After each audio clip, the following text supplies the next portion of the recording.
Echamos lápiz en este tablero de Noticias Caracol sobre los recursos públicos. La custodia de los recursos del Estado está bajo la Contraloría Nacional. Ya hay nuevo contralor, finaliza más de un año al frente de esta entidad, el periodo del contralor Carlos María Zuluaga, quien en esta mañana está con nosotros para echar lápiz y contarnos ¿cómo deja la Contraloría en cifras? Señor Contralor saliente, muchísimas gracias por acompañarnos en esta mañana en Noticias Caracol. Bueno, muchísimas gracias y un saludo muy especial a todo el equipo y por supuesto éxitos en esta nueva gestión en la que empieza la Contraloría General de la República, en la que seguramente se va a continuar con este plan de trabajo. ¿Cuánto fueron? Más de 12 meses, ¿cierto? 12 meses. El periodo de Contralor en funciones. Esto es afortunadamente un buen balance que tenemos que presentarle hoy a todos los colombianos. 9.7 billones de pesos recuperados en 20 meses, incluyendo el periodo en el que estuvimos también con Carlos Hernán Rodríguez Becerra, que dan cuenta del trabajo juicioso de toda la Contraloría. Y 9.7 billones de pesos es una cifra histórica en lo que ha hecho la Contraloría en términos de recuperación y protección del patrimonio público. Esa platica toda completica, ¿ya regresó al Estado? Toda, absolutamente. De estos 9.7 billones de pesos, si desagregamos parte de lo que ha sido la recuperación, por ejemplo, en un total de recursos auditados, nosotros más de 500 billones de pesos auditamos del presupuesto general de la Nación. Hoy tenemos incidencia directa sobre lo que hacen los gobernadores, los alcaldes, podemos tener control preferente o control oficioso sobre todas las inversiones que se hacen, lo que significa que hoy la Contraloría General de la República no tiene una sola excusa para no llegar de manera directa a cualquier proyecto que tenga una irregularidad o que esté en cuestionamiento. Este es el universo sobre el que ustedes tienen puesta la lupa. Todos los recursos de la Nación son hoy sujetos de vigilancia por la Contraloría gracias al acto legislativo 04 del 2019 que nos entregó sin duda alguna más competencia, más oportunidades de actuar en tiempo real y prevenir el daño, y estas cifras muestran un poco eso. Y justamente sobre esa remodelación o reconfiguración de las funciones de la Contraloría quería preguntarle, porque generalmente la Contraloría sale con informes cuando encuentra irregularidades en etapas de ejecución, pero ustedes ahora tienen la facultad de prevenir también que se den esos desfalcos, que se den esas malversaciones de los dineros públicos. ¿Cómo le fue ejecutando esa función? Excelente, porque gracias a eso casi de los 9.7 billones, 7 billones de pesos son relacionados con esa competencia que tiene la Contraloría de recuperar obras, de prevenir el daño, de hacer funciones de advertencia, de decir cuando hay un riesgo inminente de pérdida de recursos, y eso hace que hoy la Contraloría, después de haber celebrado 100 años, tenga una importante visibilidad y trabajo articulado con los veedores y con la ciudadanía, ficha o pieza que ha hecho posible que tengamos en tiempo real la capacidad de llegar a un acueducto en riesgo, a un hospital, a una escuela, a una vía, a un escenario deportivo, que hoy no está convertido en un cementerio de concreto, sino que está en función y en uso de los ciudadanos. En lo que llamamos elefantes blancos, que ya vamos a hacer doble clic en esa cifra de elefantes blancos que tiene un capítulo muy especial en la vigilancia de la Contraloría. Antes de eso, de estos 9.7 billones de pesos que ha recuperado la Contraloría, ¿cuánto llega a las víctimas que fueron, a las personas que fueron víctimas de la corrupción? La semana pasada el capítulo de Transparencia por Colombia decía que más de 15 millones de colombianos se han visto afectados por esos hechos de corrupción con los dineros públicos. El acueducto que no se hace, los colegios que no se levantan, los carrotanques que no llevan agua. ¿Cuánto de eso llega a reparar a esas víctimas? Sí, finalmente la Contraloría trabaja por el bienestar de los ciudadanos. Nada más que garantizar que una obra se ejecute tal cual como se planeó es parte de garantizar el bienestar y la felicidad de los ciudadanos. Fíjense, por ejemplo, en esta gráfica vemos 452 obras rescatadas en estos 20 meses, que son casi 2.5 billones de pesos. Estos son muchos hospitales, por ejemplo, tenemos la sede de la Universidad de la Amazonía, tenemos hospitales en Sucre, tenemos puestos de salud, tenemos vías vías, tenemos acueductos que se han rescatado y que hoy no están convertidos ni en un elefante blanco, ni en una obra inconclusa, ni en un proyecto crítico. ¿Gracias a qué? A que los veedores, los equipos de participación ciudadana trabajan minuciosamente estos proyectos críticos. La ley 2020 le permitió a la Contraloría entrar como un amigable componedor en esas controversias contractuales, en poder disponer más recursos por los entes territoriales para que las obras se terminen. Y gracias a esa intervención juiciosa, estos 452 proyectos hoy están funcionando y hoy los niños están en los parques o en las escuelas, o las personas pueden ir a un centro de salud de manera oportuna. En este componente de los elefantes blancos, el control ciudadano cumple un rol fundamental. ¿Cómo se articula la función de la Contraloría con la vigilancia que pueden hacer los ciudadanos?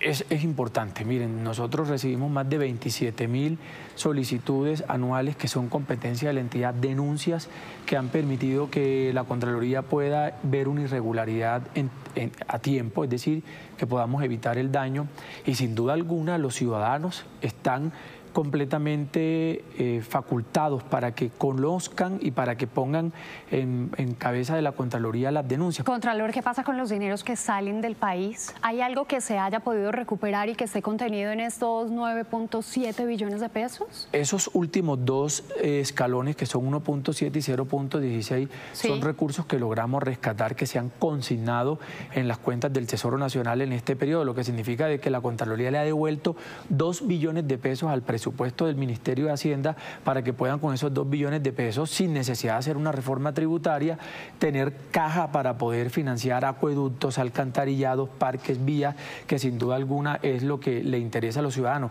Que no se pierda la plata, que los proyectos se hagan y que la que se perdió la recuperemos y la devolvamos a las cuentas. Aquí se puede ver mejor el resarcimiento de los recursos públicos durante esta gestión de un poquitico más de un año que usted estuvo al frente de la entidad. Pero entonces lo que usted me quiere decir es que sí, que plata que ha salido del país, que ha estado en cuentas consignadas en paraísos fiscales en el extranjero, ha podido volver a las arcas del Estado. Le doy un ejemplo. Por ejemplo, recientemente estuve en Panamá con la fiscal general de cuenta recuperando $38.000 que logramos recuperar de una cuenta de un responsable fiscal colombiano que tenía una cuenta en Panamá. Logramos que la Fiscalía de Panamá la embargara y devolviera los recursos a la cuenta del Tesoro Nacional. Casos como eso, hoy tenemos unos embargos en España. En este año y medio también hemos hecho que la lucha transnacional contra los recursos que se va de vía transferencia a otras cuentas fuera de Colombia, las podamos recuperar. Hemos tenido una colaboración importante de las entidades jurisdiccionales en los otros países, y eso ha permitido que también vayamos sobre el rastreo de cuentas y de bienes que están en otros lugares del mundo diferente a Colombia. Claro, y aquí vemos entonces, como les decíamos, resarcimiento de recursos, doble clic en estas medidas cautelares y en las imputaciones. Esto es importante que los colombianos sepan que anteriormente la Contraloría abría procesos, fallaba fiscalmente y no recuperaba nada, porque durante la investigación las personas naturales o jurídicas se declaraban insolventes. Cambiamos la modalidad y es que cada vez que aperturamos un proceso, de inmediato se decretan medidas cautelares. ¿Y qué permite una medida cautelar? Que la platica que tenía ese funcionario, ese gestor, esa empresa o esas compañías aseguradoras las aseguremos desde antes del fallo para que podamos efectivamente devolver los recursos. Ahora sí, en los tres temas. OCAT, empecemos por OCAT, que fue el anuncio que usted hizo la semana pasada, irregularidades en casi 340.000 millones de pesos, que ha trascendido desde la semana pasada hasta hoy, Contralor. Esos 340.000 millones son proyectos que hemos identificado, auditados, que no están terminados, están sin funcionamiento, giraron los recursos y no han iniciado las obras, y eso configura 340.000 millones de pesos. Y hoy, justamente hoy 13 de junio, estamos dando la orden para que se aperturen procesos de responsabilidad fiscal por valor de 100.000 millones de pesos. Solo de OCAT Paz, sumados a los que ya teníamos o venían avanzando.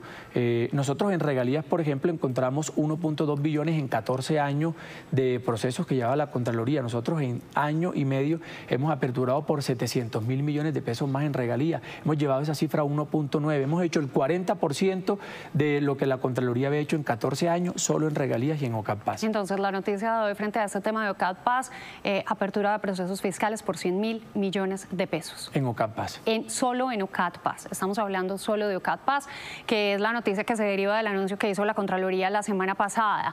¿Qué hay en cuanto a la Unidad Nacional de Gestión del Riesgo? 5 billones de pesos que usted la semana pasada también dijo, estaban muy embolataditos, muy empantanaditos. que hemos encontrado hoy. Bueno, hay que recordarle a los colombianos que la Contraloría desde el mes de septiembre, cuando nadie hablaba de irregularidades en la unidad, fuimos los primeros en advertir los riesgos que había ahí. En el mes de diciembre suspendimos al director Olmedo López por justamente todas las irregularidades que la Contraloría estaba detectando. En el mes de febrero sacamos el primer anuncio de 7.600 millones en sobrecosto de los carrotanques y hoy quiero anunciarle que hemos decidido aperturar procesos en la unidad anticorrupción por 80.000 millones de pesos. Solamente en los contratos de carrotanques hay un sobrecosto que supera los 80.000 millones de pesos. Pero la cifra global que estamos revisando de 4 años en la unidad son de 5 billones, donde encontramos muchos proyectos que están fracasados y la plata se ha perdido. Pero entonces eso sí quiere decir que fallaría la Contraloría en administraciones pasadas en su misionalidad de prevenir. Es que anteriormente la Contraloría no tenía control preventivo y concomitante, solo lo tenemos ahora. ¿Desde hace cuántos años, Contralor? Desde el año 2019, el acto legislativo en el 2020 empezó a implementarse. Entonces, casi que el anterior Contralor solamente tuvo año y medio para implementar y mientras se reglamentaba, lo que significa que realmente quienes hemos tenido realmente la oportunidad de desarrollar la función preventiva y concomitante, no solo la posterior y selectivo, que era lo que hacía antes la Contraloría, hemos sido nosotros. Por eso las cifras también son relativamente mucho más impactantes que la de otros periodos de Contralores. Quiero finalmente agradecerle a mi país, a los servidores de la Contraloría, a los funcionarios por todo el apoyo que me brindaron todo este tiempo. Me sentí honrado de ser su Contralor y agradezco mucho a la vida y a Dios por esta oportunidad que me dio de servirle a todos los colombianos. Bueno, pues el Contralor Carlos María Zuluaga contándonos en esta mañana cómo deja la Contraloría tras este año larguito de estar al frente. Muchísimas gracias y éxitos en lo que venga en su vida profesional. Muchas gracias y éxitos al nuevo Contralor.